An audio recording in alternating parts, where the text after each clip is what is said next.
The men who are talking about like bringing back real men and masculinity, etc., they're talking about it as if they are calling back to a different era of masculinity, but they're not. They're creating something brand new because even in the era that you guys are trying to look back on, the way that masculinity was talked about was not how much harm you can do upon other people. It was how well you can protect the things that were deemed yours. Now, there's a lot of issues with that and like with ownership and possession and all of that stuff, but that was it. Right now, the echo chamber for a lot of talking heads sort of allude to like some subtle or slight like cruelness that has to coexist with masculinity. It comes across as you being less confident. And I think Peacemaker in season 1 embodied that. He talked loudly all the time. But as the season went on, even part of this season, and you start to peel back the layers, you're like, dude, this man is a wreck on the inside. And so when people sort of talk about like the male loneliness problem and that like a lot of men are not dating, they're not in relationships, they're not getting married, they're not having friendships, a lot of times it's because like, bro, we are being victims to our own systems we're upholding. Crazy Stupid Podcast.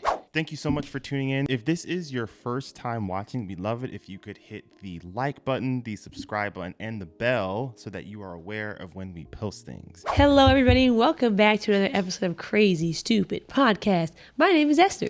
And I'm Adrian. And today we're here to talk about Peacemaker, Season 2, Episode 2. It's not the song anymore. I feel like another good episode. Yes, I 100% agree. Another good episode. They gave us a little backstory for people who weren't like 100% all up on what happened with Rick Flagg. Yeah, which was helpful. I have to say, look, I understand Rick Flagg is angry, but him pointing all of that energy at Peacemaker is frustrating. When Amanda Waller is right there. She is the root of all evil that we have seen thus far. She's not within reach. And I think that's what's so frustrating because it's like, dude, I get it. I like emotionally, I understand that like Peacemaker is in the closest proximity to Rick, but I'm like, Amanda's got to start catching some smoke, bro. I know they kind of retcon what she did in the Will Smith's Suicide Squad, but a lot of that shit she orchestrated in that also. And then all the mess that happened in the James Gunn Suicide Squad, she is directly responsible for also. Do you know what this reminds me of? Because I know people are like, well, Peacemaker unalived his son. This reminds me so much of the Civil War conversation. I knew it. With the Bucky. I feel like it is irrational for people to just kind of like ignore the fact that Bucky was being mind controlled. That is a plot point that is absolutely necessary when you try to talk about the story. I feel like that example is a little bit more clear cut because he was literally being controlled. I get it, but he's still a soldier following orders. And I know that does not excuse Peacemaker. I just feel like, bro, just keep the energy consistent. Is like just all that I'm saying. I mean, maybe he is also really mad at Amanda Waller, but it's like, how's he gonna get at her? I don't know. But when what's his name was trying to tell him, like, dude, things were confusing and complicated over there, and we were following Amanda Waller's orders, Flagg wasn't trying to hear any of it. Yeah. And I'm like, I don't know, bro. I feel like, okay, because like even in the case of the Civil War with Iron Man, it's like, yeah, like me as an outsider, I'm like, obviously, like you cannot be mad at Bucky because he couldn't control himself. Also, Iron Man literally just saw footage of him killing his parents, so it's kind of like, how rational is he being? I feel like this is a similar situation. It's like he's not being rational. He's just trying. He just is trying to do whatever he can to make it feel better for him. I agree. It's not right, but I just feel like, boy, the way she's been able to kind of weevil her way out. Hey, bruh, this is like right. 3 times now. I mean, the next thing that we see is the Peacemaker in his body. So bizarre. The way that Peacemaker handles his own body, just like haphazardly, like he doesn't care about it, almost like with this like level of disdain towards it, I think is really interesting. And when he is talking to Vigilante about it, he refers to his body as an it.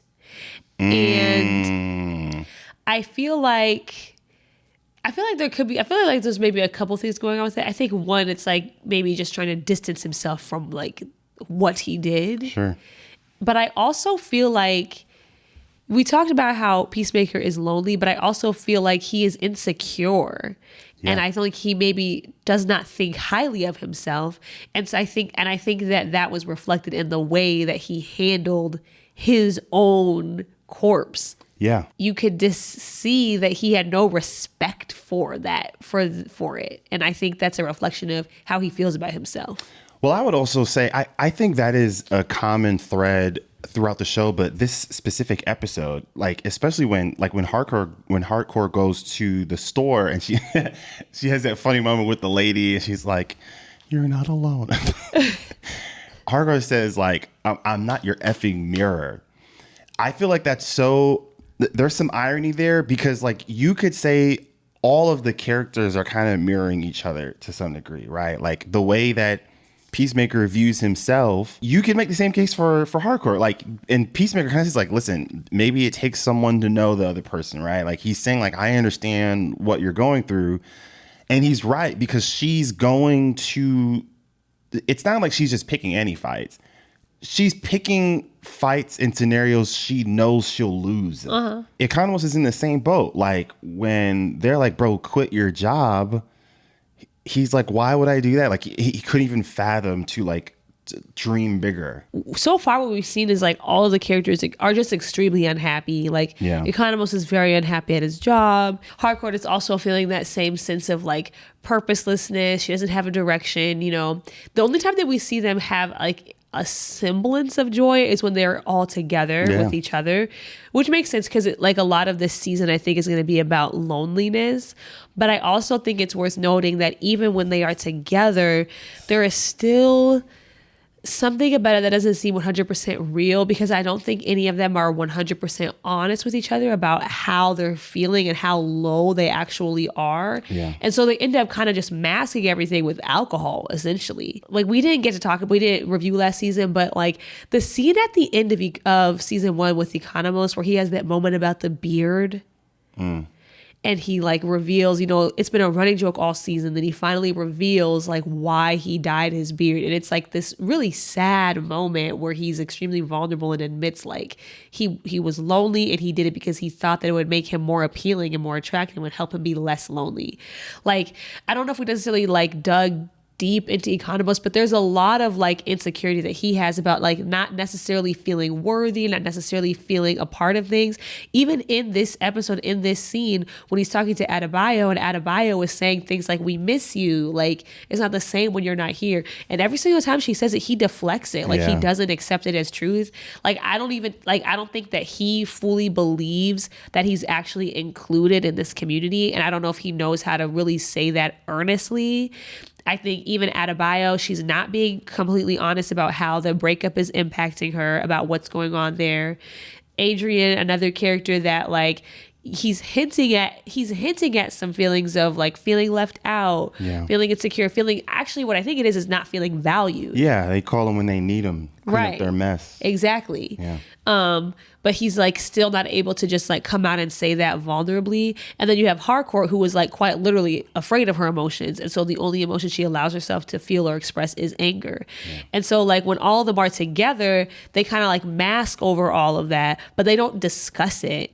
I feel like we will get to a point, hopefully in this season, where all this stuff comes out and like they can really gel together again like a team. But I think what we're seeing right now is all of them just using each other as like coping mechanisms. Yeah, or looking for any quick fix that they can find. Because Peacemaker choosing to go in that portal, he's looking for a quick fix. Because things didn't work out with Hardcore, and he sees like, oh, maybe I can quickly latch onto this universe where things are perceivably better. Yeah. And I have a feeling they're going to reveal things are not good even in that universe. Yeah. Also, right? Or like, even if they are good, this is not the Hardcore you like. Yeah, it's not your story. This is not like this. She is different. Mm-hmm. We can see just from what we've seen from the phone. Like that's not the same person. Yeah. Really. He is craving human connection. Because he's the one person out of all of them that does keep trying to be honest about how he's feeling. Yeah. But it just kind of gets brushed over every time. Like, he tells Adrian, he was like, listen, I was depressed, and so I threw an orgy. Like, I don't know if you say threw an orgy. Like, what is the phrase? Nigga, I don't know.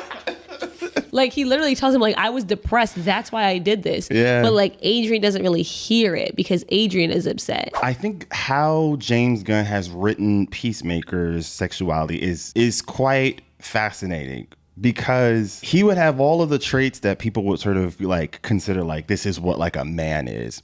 And then boom, out of nowhere, like his sexuality is like, whoa. I can see how it's jarring for some people, for some men. And I've seen men use this word like emasculating. Yeah. And I remember people saying the same thing about Superman, where because he wasn't winning every fight, or he lost a couple of times in the movie, they were sort of emasculating him in that role also.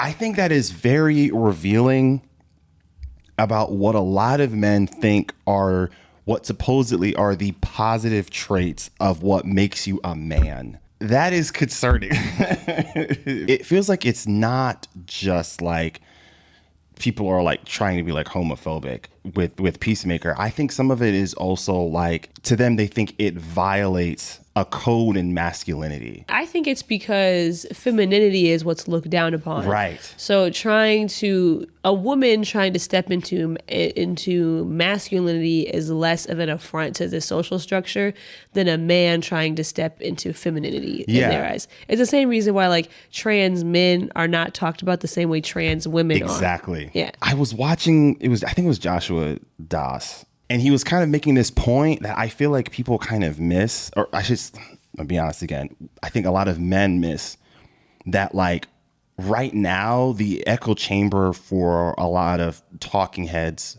that men listen to sort of allude to like some subtle or slight like cruelness that has to coexist with masculinity. Like, to be a man, there has to be this cruelness to it. And he was making this point that I feel like is so, it is so spot on. One, women do not like it or respect it.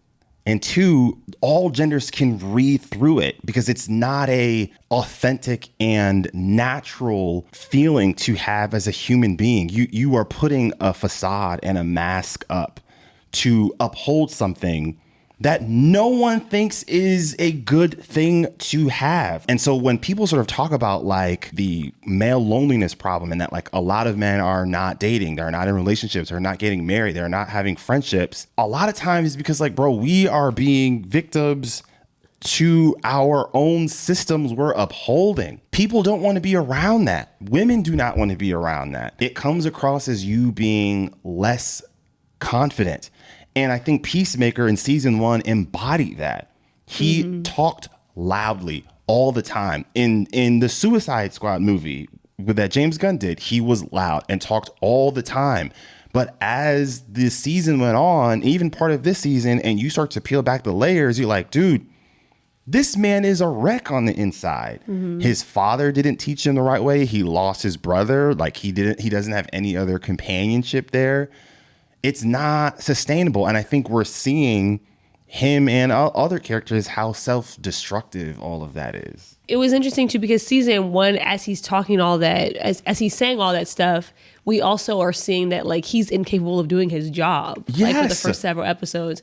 And the character that actually like juxtaposes him in a lot of instances is actually Vigilante. Because Vigilante is a very different type of man. Now, he's got some problems. He's got some screws loose. That's my guy, though. He's got some problems. But he is not somebody that you would look at and be like, that's a hyper masculine individual. But he's confident in his abilities. He's confident in what he can do. And he shows up as himself all the time, even when it's like just completely bizarre. Like, he knows he's weird. Maybe he doesn't. I think he knows. I think he's self-aware enough to know that like something's different. There was at least one scene that I can think of where when Peacemaker couldn't step up and do what he was supposed to do, it was Vigilante who did it for him. Yeah. So that was an interesting juxtaposition.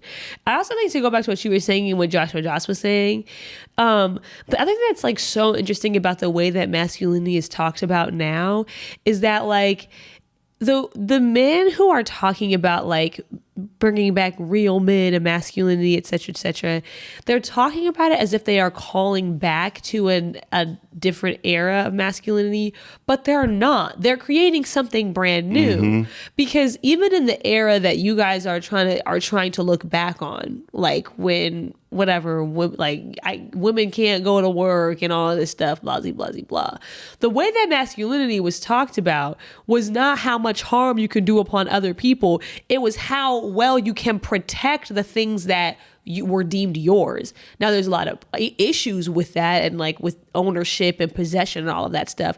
But that was it. It was about how are you able to protect your wife? Are you able to protect your children?